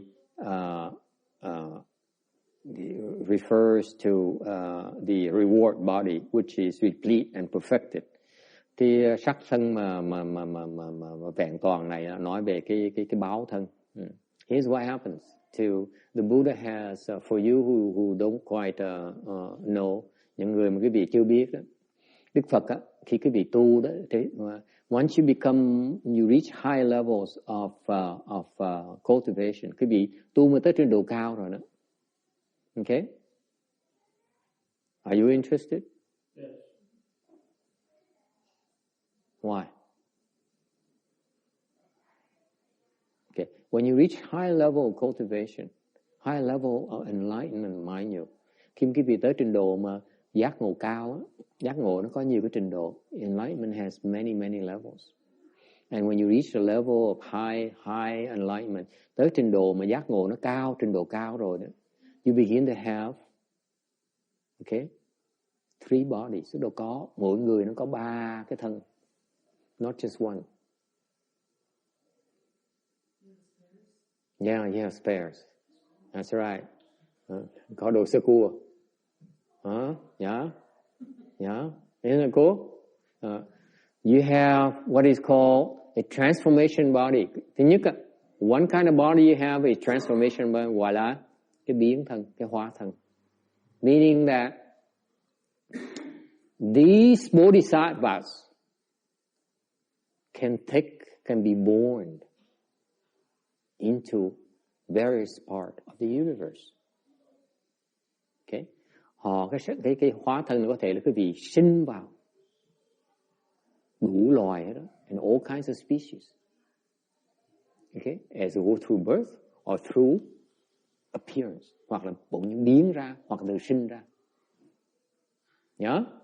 That's called transformation body. Cái hóa thân đó, có nghĩa là có thể sinh ra như con người như vậy, mình sinh ra như sinh là con sóc, okay, nó sinh ra như vậy, đó là cái hóa thân. Bồ Tát có thể hóa thành con sóc. So for example, the Bodhisattva as genie can transform into and through birth and become a squirrel, so that he can go and teach squirrels. Oh yeah, yes, squirrels need to be taught as well. Trust me. Thầy nói với cô này, cái cô Đại Hàn, cô nói là thầy nói là quý vị có biết không, cái người Bồ Tát có thể hóa thân ra sinh thành cái con sóc. Cô có giật mình, sóc làm gì? Tôi nói sóc phải dạy nữa chứ. How do you teach squirrels, by the way? Cái gì dạy sóc làm sao?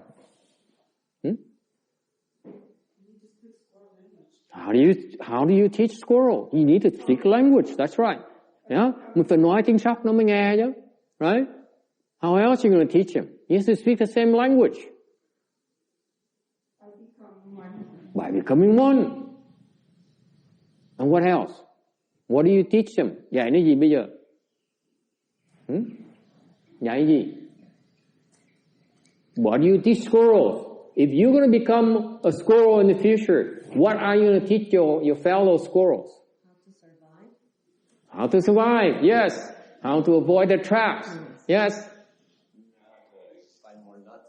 Find more nuts, yes. What else?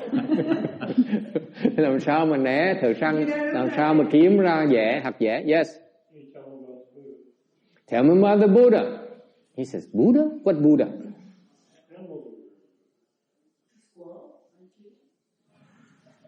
It's too nebulous a concept. Text, Animal realm. Tell them about stories of the rabbits. Okay, the cousins. Okay, dạy gì bây giờ? You think Bodhisattva is waste time doing that? Cái gì nghĩ cái gì mà Bồ Tát mà tới dạy sóc mà để đi trốn thợ săn cái nào hả? What would you teach them? What do you teach them? I cannot believe it. You've been studying Mahayana from me for 5-6 years now, some of you, and you still don't know how to teach squirrels. Quý vị, cái bác Thân Hương đã tới học với thầy 5-6 năm rồi vẫn không biết dạy con sóc gì hả? Bây giờ gặp con sóc dạy gì bây giờ? I'm asking her right now, point blank. Gặp sóc dạy nó gì bây giờ? I'm telling you, I'm asking you. Yes. How to stay in squirrel at the same time, how they're teach them how to be out of anyone in the future. Ginny. Yes. What do you teach them? Like have compassion? How do you? Compassion? Are you kidding me? Are you kidding me? I'm being hunted. You teach me about compassion? Mình đang bị con sóc nó bị rượt mà dạy nó từ bi sao nó nghe lời mình được? Are you kidding me? Joseph, what do you teach squirrels?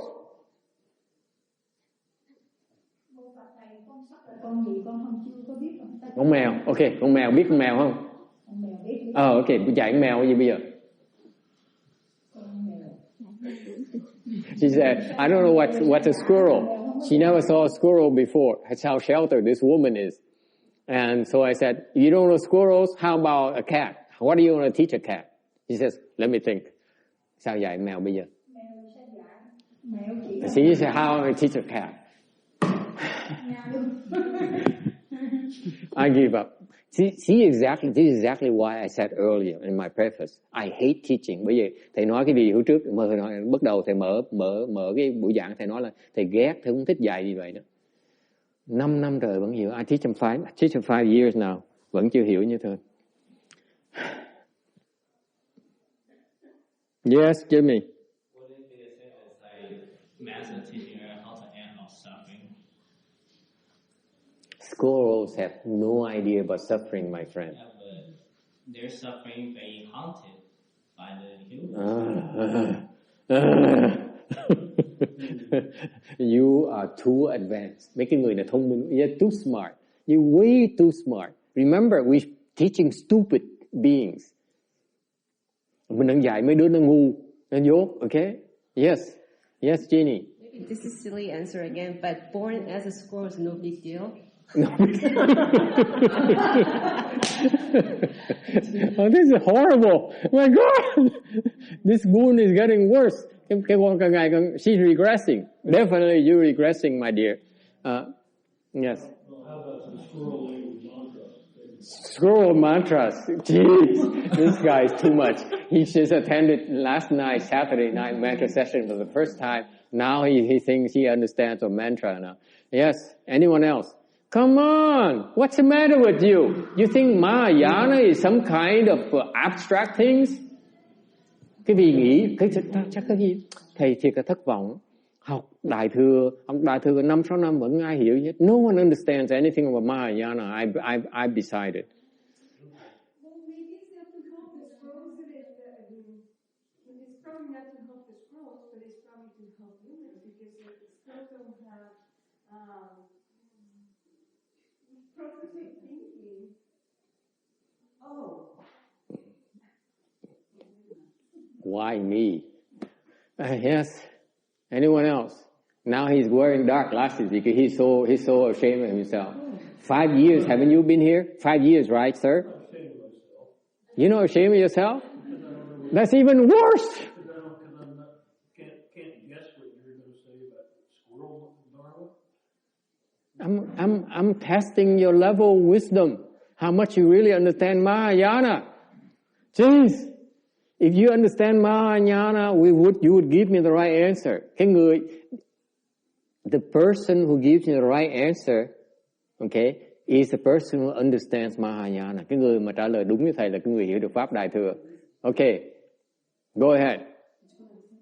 Maybe he's creating conditions for the squirrel. Tạo duyên mới sóc. Yeah. Next. Anyone like to give it a shot? Yes, Shana. Stay a squirrel. Dạy nó là không có tranh ăn với những con khác mà. They say don't fight for food with the other squirrel.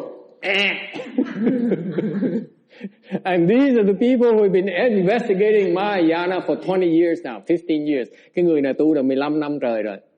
He recites in front of a mantra too. Chứ môn tu chú là nghiêm nữa luôn nữa. Yes, Jimmy. Janice. Kêu tên nó thầy cho nó.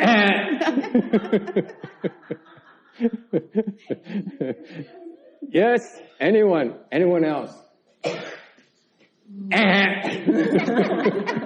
Go ahead. Just help the squirrels get what they want. I'm really afflicted now. Yes.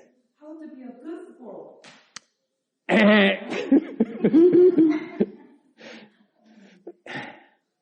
I'm really upset. I'm very upset right now. Thầy thất vọng không thể tưởng tượng được. Rầu thối ruột luôn. I'm so sad. To the animal realm because he wants to learn, and she wants to learn to be into a different body. Too Mexican. Yes, Miss Korea. Yes. Maybe this is not a good answer. No, Try to escape the animal realm, maybe help them? I did that one. Oh, you did? I'm sorry. Sorry, animal realms. Please, someone, Guanyin Bodhisattva, please help me, because I'm so afflicted. Thầy cầu cứu ngài con ngâm, ha? Con ngâm, dạy kiếm sóc gì bây giờ? Yes. Hy sinh đồng loại. It's a sacrifice for your own kind.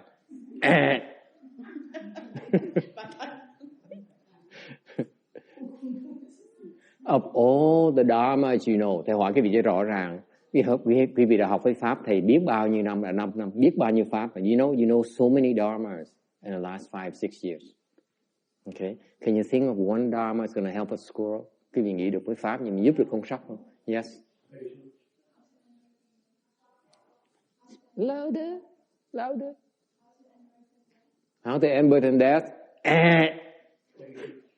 Yes. Patience. Anyone else? Huh? Anyone else? You give up? I give up on you. You don't give up on me.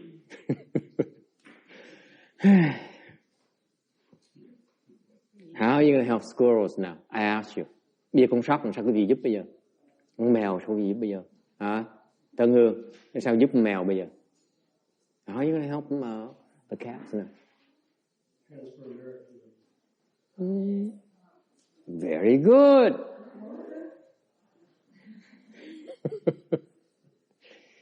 Give him blessings. He can't help himself. He doesn't care. He doesn't even know what blessings are. Con sóc nó không biết phước là gì hết. Thì mình đâu cần nó biết, mình chỉ cho nó thôi. You only give him blessings. He doesn't have to understand. You see, you got trapped by my question. You try to understand. There's nothing to understand. Just give him something of value to him. Blessings. Cho nó phước. Đúng không? That's one way. Very good.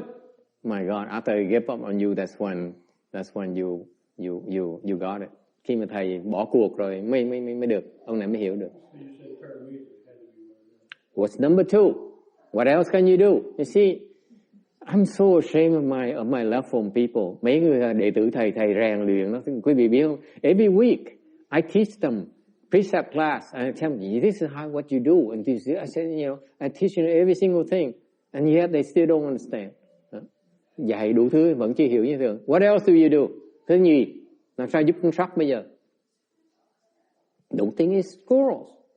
Anyone who doesn't not understand Buddhism, look at it that way. Những người không hiểu Phật Pháp đó, đây là con sóc. Do you get it? Quý vị hiểu không? Don't think I'm making a big deal about squirrel. I have nothing against squirrels. Or cats. Or dogs. The squirrel symbolizes a person who does not understand Buddhism, who doesn't care about Buddhism. Cái này nó quan trọng lắm, quý vị nghe cho rõ ràng này. Con sóc nó tượng trưng cho cái người mà không hiểu Phật Pháp, không thích Phật Pháp, không tin Phật Pháp. Làm sao quý vị giúp người ta bây giờ? How are you going to help them? If you explain to them, they say, no, I'm not interested. Nói nó không chịu nghe. Nói giảng về nhân quả, tôi không thích. Explain them about cause and effect, they say, nonsense. Explain them about Mahayana, what's Mahayana? I don't care. I'm worried about making money. Hiểu không?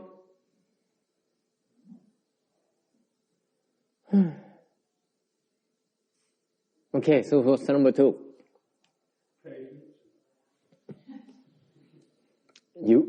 Take a break. You're too tired. Yes. What's number 2?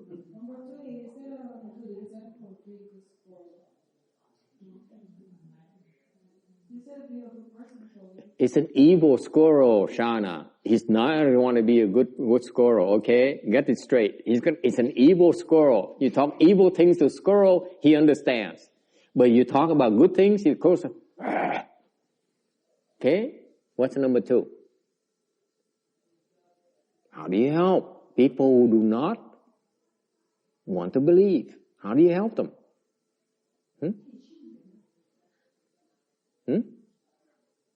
How? You tell them, okay, to go and make offerings through the Triple Jewel. Dạy người ta đi cúng dường. Okay? You said, for example, you said, oh, we have a lot of fruits on the trees. Cây năm nay nó mọc nhiều trái quá. Okay? I got some here is enough for us to eat for a week, but there's still a lot left. Why don't we bring it to the temple? Give it away. You help them plant blessings. Mình cho, thứ nhất mình cho ta phước của mình. First you give them your blessings. You clear? Mình có phước, mình có quyền cho người ta. Giúp người ta tạo thêm phước với Đại Thừa. That's number 2. You help them create blessings with the Triple Jewel. Is it clear? By experience. Don't tell them to give, you want to give the triple jewel. Give like a secondary thing. We have too much. Let's give the surplus out because you're going to get spoiled anyway. Right? And help them choose. Giúp họ. Cái khéo léo của mình là mình dạy người ta, khuyến khích người ta cúng dường bố thí mà giống như là không có gì quan trọng lắm. Okay? They have to plan the blessings themselves. Tập họ là biết cúng dường. Okay? What's number 3? Most important. Cái thứ ba là cái gì? Coi pháp gì khác? What else can you help them with? Hả? Giúp gì bây giờ? Vãng sanh. Rebirth to the Pure Land. Make sense? Squirrels can go to the Pure Land too. Con sóc nó cũng có thể vãng sanh được. Con mèo có thể vãng sanh được.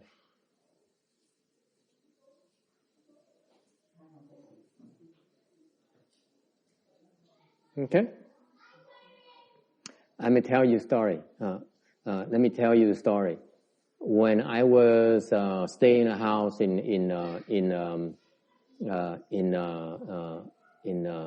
Long Beach, thì trước đây ở cái nhà người em ở trong Long Beach. Okay.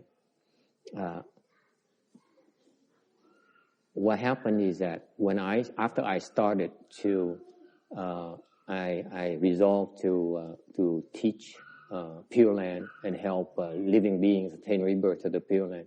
Lúc mà sau khi thầy tu rồi, thầy quyết định là dạy về cái tịnh độ để giúp chúng sanh đắc bản sanh. What happened is afterwards, after I resolved that something strange happened. Sau khi mà thầy phát tâm làm gì, có chuyện xảy ra rất là lạ lùng, very strange. I couldn't get it. And later on, that's when I began to understand. Sau này thầy mới hiểu được. All of a sudden, a lot of insects and things die around my room. Cái phòng thầy nó toàn là bị mấy con gián nó chết này, con gì đó, con ong nó chết này, rồi kiến nó chết này. So I saw all kinds of beings dying around my room. I didn't understand why. Thầy không hiểu. And I realized that I was reciting the Buddha's name every day. Đó thầy mới nhớ sức lại ra mỗi ngày mình niệm Phật. Do you get it? Quý vị nghe có hiểu không? So what happens, I try to explain to you, the bodhisattvas, they use transformation body to become a cockroach. Quý vị nghe không? Bồ Tát á, cái người mà Bồ Tát á, ta biến hóa thân thành cái con gián. And they become like a king cockroach. Họ thành một cái vua gián. Vua hưu. Đúng không?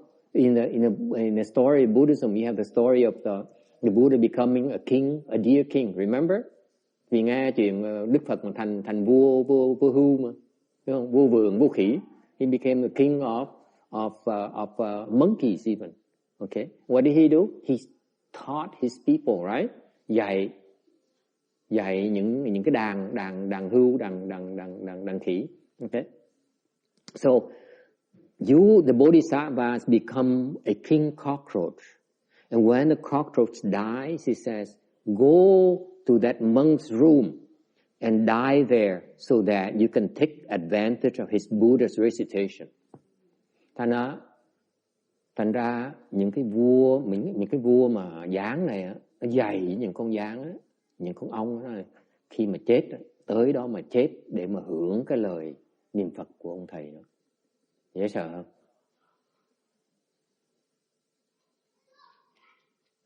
So you see, you see a lot. It still happens in my room. Phòng thầy cũng vậy, lâu lâu thấy có ong chết này, thấy gián nó chết nữa. Okay. Chuyện thông thường dễ sợ. Now I see dead insects and animals around my room wherever I go, constantly. Why? Because every single day, I recite the Buddha's name. Tại mỗi ngày thầy đều niệm Phật hết. Lúc trước không chịu niệm Phật. Before that, I refuse to recite the Buddha's name. Lúc trước mà lúc mà thiền, thầy không có niệm Phật, thầy không có thiền niệm Phật. Rồi sau khi bắt đầu niệm Phật, tại vì mình biết là mình muốn dày cái trình độ, thành mình phải niệm Phật mỗi ngày. When I decided to teach Pure Land, I knew that I had to recite the Buddha's name in order for me to teach Pure Land. Okay? It's a must. And that's when it started happening. Sau khi mà quyết định niệm Phật mỗi ngày nó tới nó chết đều đều. Okay. All right. And that's when I had a small vow. I made a vow. I said, if those beings who came to ask me for my help, especially those insects and beings, because they cannot take advantage of our dharmas in the human realm, I will give them 10 Buddhist recitation. Lúc mà khi thầy hiểu như vậy, thầy nguyện, phát cái nguyện là mỗi ngày, bất cứ chúng sanh nào tới mà chết mà kiếm thầy cho họ 10 cái hồng danh Phật. Okay? You can do that too. All right? It helps. And you know, a strange thing happened. And then another thing that's kind of unusual as well. Sau đó có chuyện khác nữa. I saw one day my brother called me out to the yard. Ngày kia, ông em kêu thầy ra. Okay? The yard is facing the kitchen. Cái bếp, cái chỗ đó thầy thường nấu ăn ở đó. Thì có cái sân đó, thì có cái sân đó ngay trước mặt cái bếp. So the yard is facing the kitchen. So one day he pulled me out and showed a rat. Thấy ông chỉ cho thầy một cái con chuột. Con chuột nó sao? A dead rat. Nó chết rồi. You know what happened? It's facing the kitchen. Nó hướng về cái phòng bếp. Cái bếp. It was dying. With its paws like this. Chết mà hai tay nó chắp lại như vậy. Okay? That's when I understood that these bodhisattvas, they teach their own kind to go seek help for rebirth. Sau đó thầy mới hiểu là những cái vị mà Bồ Tát đó, đọc kinh ra mới hiểu. You put two and two together, you understand that they put the bodhisattvas, they teach their own kind to go seek help for rebirth. Cái Bồ Tát á, họ hóa thân làm gián, hóa thân làm chuột, hóa thân làm sư tử, hóa thân làm hươu, hóa thân làm vượn, hóa thân làm chim, để dạy với chim tìm cái vãng sanh để mà thoát lẻ nhất. Because it's the best way for them to escape the wheel of revolution, the wheel of reincarnation. Does it make sense to you? Quý vị thấy Bồ Tát nó dạy như vậy không? They would not waste time like you. Đừng có tưởng, Quảng Ngân đừng tưởng là Bồ Tát là tới ta dạy là đi thiện thôi. If you teach them about good and bad, it's too slow. They don't understand it. Tốt với xấu, chim chóc đâu có hiểu đâu. Chỉ dạy một chuyện thôi là vãng sanh thôi. I teach them to escape. Go seek help to escape. Isn't it beautiful? This is what bodhisattvas do. Quý vị thấy Bồ Tát từ bi đến độ như vậy. Okay? I thought I'd share with you on today's celebration of One Yin, the Bodhisattva of Great Compassion. Ngày hôm nay thầy nhắc cái câu chuyện đó đó. Những câu chuyện đó chứ quý vị thấy cái tâm đại bi của Bồ Tát là chuyên môn giúp chúng sanh thoát khổ. Một cách thoát khổ mà tốt nhất trong cái thế gian bây giờ đó là vãng sanh. Remember, the best way to escape suffering for all living beings right now, whether it's humans, whether it's animal realm, is rebirth. Okay? All right. So we end it here today, and we have a very few ceremony. Thank you all for coming. Thành mình ngừng lại ở đây. Mình có cái lễ quý y. Before that, that's transfer the merit and virtue for rebirth. Trước khi đó mình bỏ 10 phút mình hồi hướng công đức để giúp những cái người đó đắc vãng sanh. Let's help some beings attain rebirth to the Pure Land. All right?